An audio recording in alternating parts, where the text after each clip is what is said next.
China's working hard to contain the outbreak of coronavirus, but some American politicians see it as a golden opportunity to ramp up the Cold War. This coronavirus is a catastrophe on the scale of Chernobyl for China. But actually, it's probably worse than Chernobyl, which was localized in its effect. The coronavirus could result in a global pandemic. That's Tom Cotton, one of the most fanatical neoconservatives in American politics. If you thought that was crazy, he's just getting started. I would note that Wuhan also has China's only biosafety level 4 super laboratory that works with the world's most deadly pathogens, to include, yes, coronavirus. Cotton is suggesting China develop the coronavirus in a laboratory. This is the kind of unhinged nonsense that got Alex Jones erased from the internet.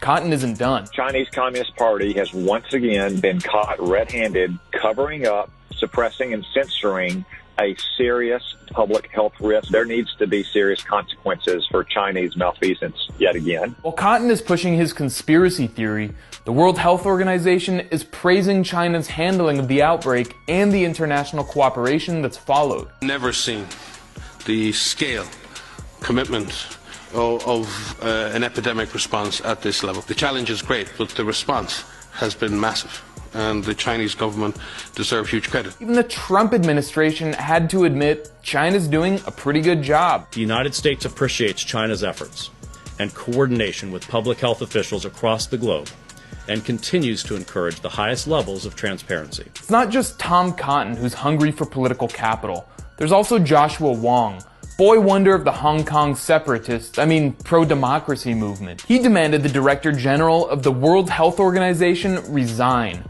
On February 1st, Wong promoted this, accusing the director of declining to declare China's virus outbreak as a global health emergency. But on January 30th, 2 days before Wong promoted that petition, the World Health Organization had declared a global health emergency. On the same day, U.S. Secretary of State Mike Pompeo attacked the Chinese Communist Party. The Chinese Communist Party presents the central threat of our times. This Cold War belligerence wouldn't be possible without mainstream media pumping out xenophobic and alarmist propaganda like this, portraying China as a disease on the planet. The misinformation and disinformation campaign has gotten so bad that the World Health Organization has also declared an infodemic. All of this has been accompanied by a wave of anti-Chinese racism like this. Hi, I'm so sorry, but I think that was a very racist comment. Yeah? Yeah. Wow, great.